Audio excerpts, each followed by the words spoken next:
Hello, I hope you're all well.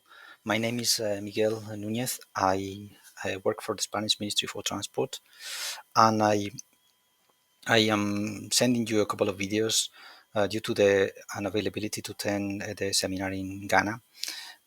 It was impossible due to some commitments at work, but I want to give you a very brief presentation upon request of the Catfish team on with different aspects of fishing vessels, safety, environmental pollution, training, and decarbonization, where I had kind of a lot of experience due to my work, where I was the head of unit for fishing vessel safety for more than 5 years, and then I moved into regulatory aspects like such as the drafting of the Cape Town Agreement, then environmental pollution, fishing gear, power, and now I'm working in the carbonization of fishing vessels. I want to thank the Catfish team the opportunity to be able to talk to you now, at least by video, and I hope that the seminar is fruitful and we can enhance in a way the safety of fishing vessels and avoid illegal fishing and any other areas in such a difficult sector. I hope you enjoy the video. It's not long, so just uh, keep connected, and you will be able to see it. Thank you. A few aspects of fishing vessels, safety, and environmental pollution. But before going to that, I have to go through some general aspects, some general issues. Um, Fishing has a lack of good governance structures. It has a very poor safety record due to different reasons. First, it's a very risky profession. It's a working ship. Fishers are working on deck. So it is really dangerous. It's probably the most dangerous sector in the world. At the same time, the sector is avoiding being regulated. Fishermen have aversion to being regulated, and sometimes they have access to high level at government in the governments, and they are avoiding any kind of strong regulations. We don't know how many fishermen there are in the world, so there is a lack of knowledge of the structure of the workforce, together with very poor safety culture. Accident investigation is also in a very bad state. It's at its infancy, and there is a clear lack of reporting what accident happens due to lack of systems to do it. In addition, on top of that, is carried out in developing countries with very limited possibilities and means and tools for enforcement. And finally, the fish value is not really stable, and sometimes is very low, in particularly at the origin, because when you go up to the supermarket, at least in Europe, you can find that a kilo of fish is extremely expensive, which is not really what's happening at the origin, particularly when the fish is imported. I always try to see what happens with the fishing sector in fishing vessels. When you combine a crew with a fish with a vessel, you have several combinations. When you have a bad ship and a bad crew, you have a potential for a disaster. A bad ship but good crew will not will will not be stable. Crew will not stay. When you have a good ship, good vessel with very poor crew or with bad crew, it is a potential for disaster because they will not be able to handle the vessel. So the only good combination that we have when we can say that this vessel is going to be safe is when you have both a good vessel and good crew.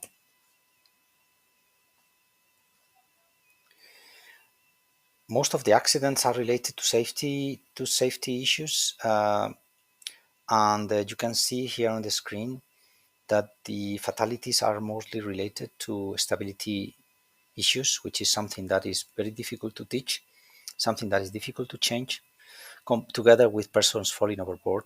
And you can see that Just with these two scenarios, we reach 90% of the fatalities. Although there are other accidents that have a lower fatality level, such as grounding and floodings. But here in these yellow areas, we are trying to do things, and where we are not reaching a goal to have safer fishing vessels. In order to regulate fishing vessels at global level, we came with the Cape Town Agreement of 2012, which was an attempt from the IMO to have an instrument, a very flexible instrument, softening the requirements in the Torremolinos Protocol and the Torremolinos Convention. It took us like 5 years to 4 to 5 years to amend it. I was part of the team that amended it, and it came with 10 chapters that stem from this protocol that are now what the basis for large fishing vessel safety. We needed it because we needed to have minimum design standards at global level, and also because without this instrument, it's very difficult to develop national instruments due to the lack of capacity of several administrations to be able to develop them. So we have, when we look at a ship of more than 24 meters in length, which are the ones under the scope of the Cape Town Agreement, we have also to consider from the design point of view that we have to deal with several conventions at the same time, and they are connected, they are intertwined. So when you look at safety, for example, fire fighting, fire extinction, fire prevention, we have to consider how accommodation is being designed. When we consider machinery, we also need to take into account how pollution has to be prevented. When we do stability, if the ship has ballast, we have to take into account the ballast convention. So everything is connected, and we have to take that into consideration, because when you do one thing, you are affecting indeed on other aspects. So first, fishing vessel design, I can tell you, is not easy. In this Cape Town Agreement, we have 10 chapters. Some of them apply to only new ships, and some of them apply to new and existing ships. To make the convention more flexible, most of the chapters apply only to new ships. And you can see on the screen that chapters 2, 3, 4, 5 apply only to new ships. Also chapter 6. And then as we go to chapters 7, 8, 9, and 10, they apply to new and existing ships. Chapter 7, which is our life-saving appliances, or only in a very small part apply to existing ships. So when you design a vessel, you have to go through these chapters, and also if the convention is applicable in your country because you have ratified it, all ships, also existing ships, will have to apply some of the chapters of the Cape Town Agreement. It is not yet into force due to the number of fishing vessels. We have the number of countries, but we don't have the number of fishing vessels. As far as I am concerned, I think Ghana has not ratified yet, and we still are lacking of maybe 1,000 ships to have the convention into force.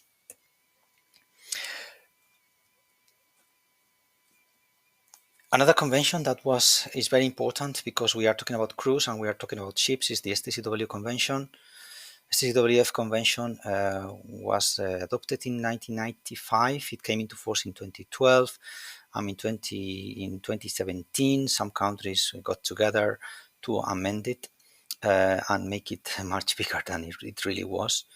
So it was funny that it was in the discussions we had countries that were not parties that were very active in the negotiations. I suppose that it is because they want to ratify, but I haven't seen the ratifications yet. the chapters applies to all fish. Most chapters apply to fishing vessels. To crews working on fishing vessels more than 24 meters in length. But however, there are chapters that apply to all fishermen. But the idea that you have to keep in mind when you are looking at this convention is that you are mainly looking at the convention for fishers operating in large ships, relatively large ships, which are those below above 24 meters in length. Then we have a very important convention, which is MARPOL, which applies to all ships of all sizes. And in fishing vessels, the ones that have higher impacts are, of course, Annex 1, which is related to sludge and also oil residues. But if the fishing vessel only uses diesel, it doesn't have a very, very large impact. Only when the fishing vessel uses heavy fuel oil is when it really a big concern. Sewage, which is only applying on fishing vessels that are trading internationally, operating internationally, and that have more than 400 gross tons or more than 15 persons on board. So, and it applies only to black water, not to grey water. So that is an annex that is also applicable. Then we have garbage, which is one of the annexes that is kind of more concerning for fishing vessels because of fishing gear.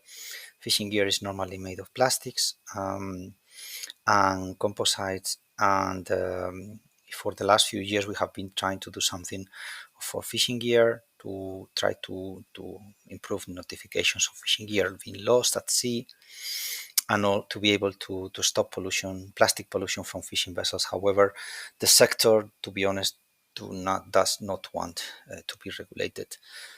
So we are having big problems to be able to move this forward. And Annex 6, which applies to fishing vessels as far as the engines in terms of NOx, in terms of SOx, if they are using sulfur fuels with sulfur, which is not the case for diesel. Then ozone depleting substances, particularly for refrigeration plants. And well, we reach the area of decarbonization where IMO has recently approved measures for the decarbonization of merchant ships, but they will not develop regulations for the decarbonization of fishing vessels, at least in the short and medium term. So this is why in some countries we are thinking about how to do it, how to decarbonize fishing vessels, because although the overall greenhouse gas emissions do not really have a big impact, we also have to take care of them. However, we have two problems on fishing vessels. One of them is that a fishing vessel is a fast ship. This means that emissions are high. We can reduce emissions by 35% with efficiency measures, but the rest has to be abated with new fuels. And the problem is that fishing vessels do not have accessibility to new fuels, and the technologies are kind of a limited implementation. Maybe in the future we may think of on electric fishing vessels only for those with short ranges. And of course, the one that would be better solution would be maybe biofuels or synthetic fuels that are similar to diesel in terms of chemical composition, but these are expensive fuels. In some regions, as I mentioned, we are considering to include fishing vessels in emission trading schemes, such as the European Union, pricing carbon and paying a tax due to the emissions, the CO2 emissions from the ship. However, this is not something that is going to happen very soon. In my personal opinion, this is my personal opinion, an alternative will be to fix a carbon footprint per kilogram of capture. But in order to do that, we need a lot of data to be able to set the reference kilograms of CO2 per kilogram of fish, depending on the fishing gear that is being used, distance, etc., etc. So this is all on my side. I have to thank you for the opportunity to be able to give you this short speech. And if you have any question, just you can come to me via email address. And I hope that this short lecture was useful for you. Thanks very much. Bye.